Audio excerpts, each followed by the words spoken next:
Hello and welcome to Nilkantamani channel. বাঙালির প্রিয় খাবারের তালিকায় খিচুড়ি থাকবে না এমন তো হতে পারে না, কিন্তু অনেক সময় রান্নার ঝামেলার কারণে আমরা খিচুড়ি রান্না করতে চাই না। তাই আজ একেবারে সহজ ও পারফেক্ট ওয়েতে খিচুড়ির রেসিপি দেখাবো। এর জন্য নিয়েছি আমি 1 গ্লাস সমপরিমাণ চাল এবং 1 গ্লাস সমপরিমাণ ডাল। চাল এবং ডালের অনুপাতটা সবসময় সমান হতে হবে। এরপর বাসায় থাকা কিছু সবজি কেটে ধুয়ে নিয়েছি, আর নিয়েছি 5 ফোড়ন, শুকনো মরিচ, তেজপাতা, এলাচ এবং কয়েক টুকরো দারচিনি। গরম তেলে দিয়ে দিচ্ছি শুকনো উপকরণগুলো। এরপর একটি বড় পেঁয়াজ কেটে এখানে দিয়ে দিলাম।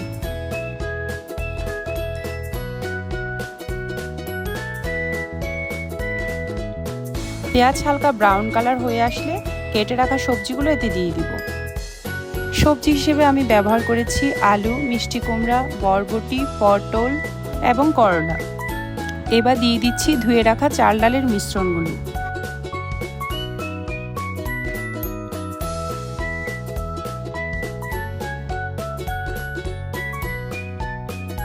সবগুলো উপকরণ খুব ভালো করে মিক্স করে নিতে হবে।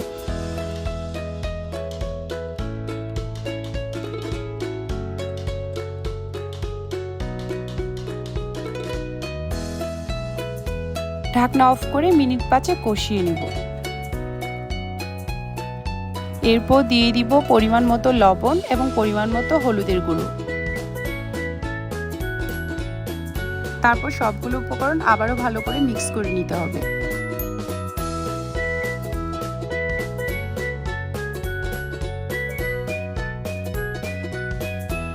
এবার দিয়ে দিচ্ছি 2 টিস্পুন রসুন বাটা, 2 টিস্পুন আদা বাটা, আর আমি কিছুটা বাদাম বাটা এখানে ব্যবহার করছি।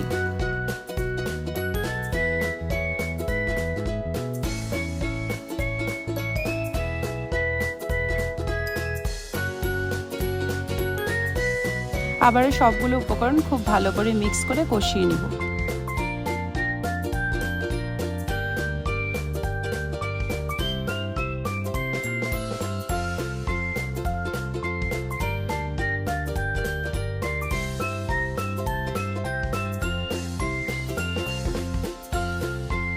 মিনিট 5 পরে সবগুলো কষানো প্রায় শেষ পর্যায়ে চলে আসবে। এই পর্যায়ে আমাদের যোগ করতে হবে পানি। আমি কিছু পরিমাণ পানি দিয়েছি যাতে নিচে না লাগে। তারপর যোগ করব অন্যান্য মশলাগুলো।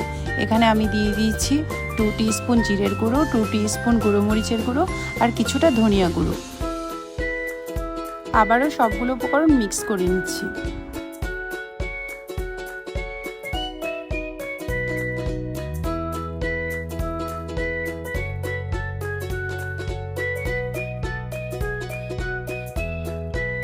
সব উপকরণ কষানো শেষে এবার যোগ করতে হবে পরিমাণ মতো পানি। আমি যেহেতু 2 গ্লাস চাল ডাল ব্যবহার করেছি, তাই পানির পরিমাণটা হবে 4 গ্লাস। অর্থাৎ পানি সবসময় চাল ডালের দ্বিগুণ হারে ব্যবহার করতে হবে। পানির পরিমাণটা ঠিকভাবে ব্যবহার করলে খিচুড়িটা একদম ঝরঝরে হবে। তাছাড়া যদি আপনি একটু গ্রেভি খেতে চান, সেক্ষেত্রে পানির পরিমাণটা একটু বাড়িয়ে দিতে পারেন। এইবার কিছুটা কাটা কাঁচামরিচ ও কিছুটা সস ব্যবহার করছি। আপনারা চাইলে টমেটো ব্যবহার করতে পারেন, যেহেতু আমার কাছে টমেটো ছিল না, সেক্ষেত্রে আমি সস ব্যবহার করছি। মিনিট 10 রান্না করার পর পানিটা প্রায় শুকিয়ে এসেছে।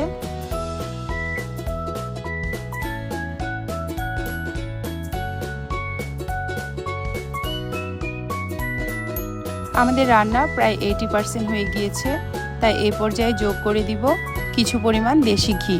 আমি এখানে 2 টিস্পুন দেশি ঘি যোগ করছি।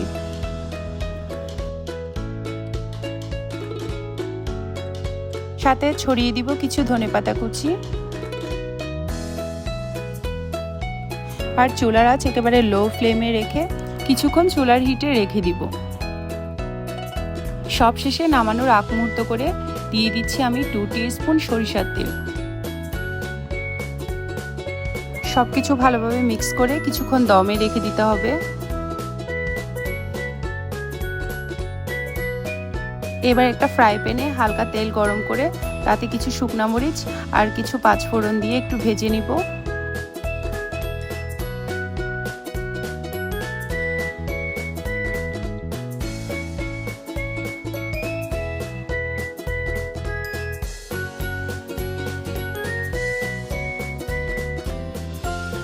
তারপরে এই পাঁচফোড়ন এবং শুকনা মরিচ আমরা ঢেলে দিব আমাদের খিচুড়ির উপর। বেশ শেষ আমাদের সহজ ও মজাদার খিচুড়ি রান্নার রেসিপি। বৃষ্টির দিনে কিংবা মেঘলা সময়ে এই খিচুড়িটা খেতে খুবই মজাদার লাগে। আপনারা অবশ্যই ট্রাই করে জানাবেন। ধন্যবাদ।